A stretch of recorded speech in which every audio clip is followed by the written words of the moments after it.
Welcome to the second lecture of our look at inadmissibility grounds for immigration. Today we're going to focus specifically on inadmissibility based on prior violation of immigration laws, or as the title of the lecture says, inadmissibility based on immigration control. I want to give you some examples of what these are. This is not an exhaustive list, but these are the most common grounds or disqualifying factors under this category of inadmissibility. First is human trafficking and smugglers of aliens. The language in the statute is quite broad here, and it includes, for example, someone, quote, knowingly has encouraged, induced, assisted, abetted, or aided any other non-citizen to illegally enter the U.S. So it can apply to family members who have helped their own family members cross the border illegally. Remember that many of these grounds for inadmissibility that are exclusions for coming into the country may also be grounds for deportation. Victims of human trafficking, however, can qualify for visas to remain in the United States. Human trafficking for work-related purposes is distressingly common in the United States, and so Congress has created a special visa category for those who have been trafficked against their will. Visa fraud is another disqualifying factor, and most commonly this is a misrepresentation or lying about your qualifications to come into the United States. Not disclosing a criminal background, for example. This is also related to what I call here other document fraud. And this can range from a false birth certificate to claiming United States citizenship. It can include false use of a Social Security card, Social Security identification number, borrowing a driver's license, and perhaps most importantly, false records presented to gain employment in the United States. And as with human trafficking and smugglers, non-citizens who assist others in document fraud also are in violation of the statute and may be inadmissible or may face deportation. False claims to U.S. citizenship have a quite severe penalty as well. Prior removal or deportation, we're going to go into that in a little bit more detail, but essentially you're inadmissible if you've been previously deported. Unlawful presence in the United States, and we will go into some more detail about this as well. So let's start with a closer look at what it means to say someone is unlawfully present in the United States and why that is a ground of inadmissibility.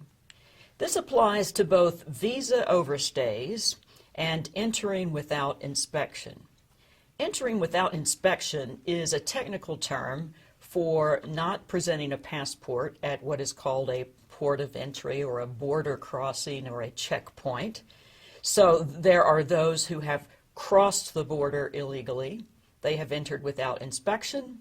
Visa overstays are exactly what they suggest. Someone has come on a temporary visa, whether it's tourist, whether it's a student visa, a limited time visa, and they have overstayed.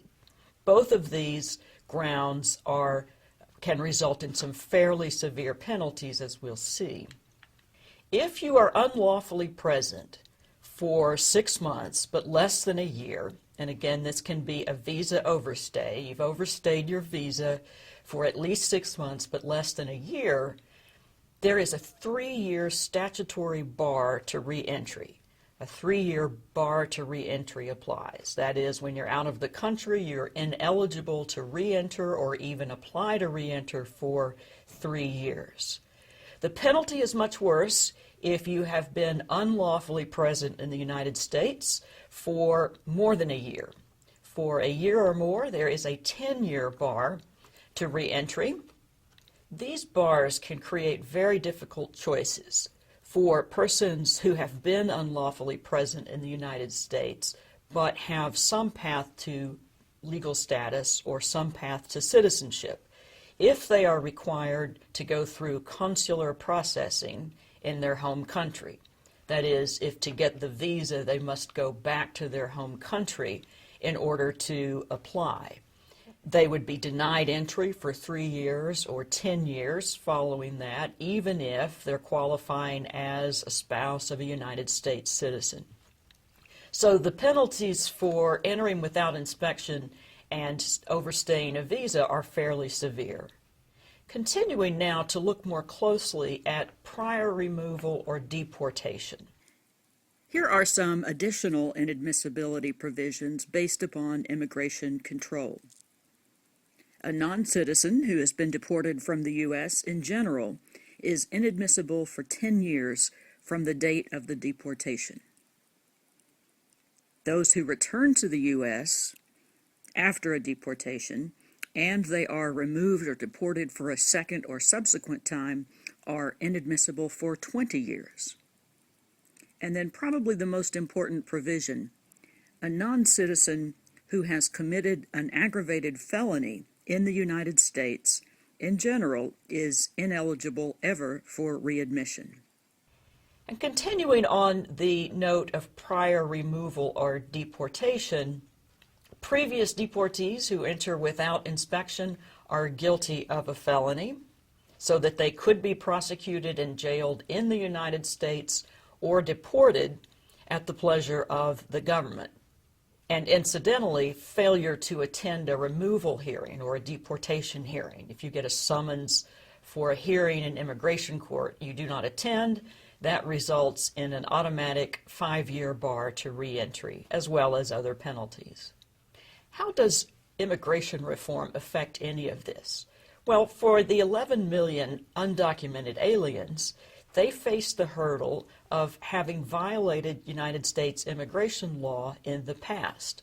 Now, these 11 million undocumented aliens will include a substantial percentage who are visa overstays, as well as those who entered without inspection, for which the United States has no record.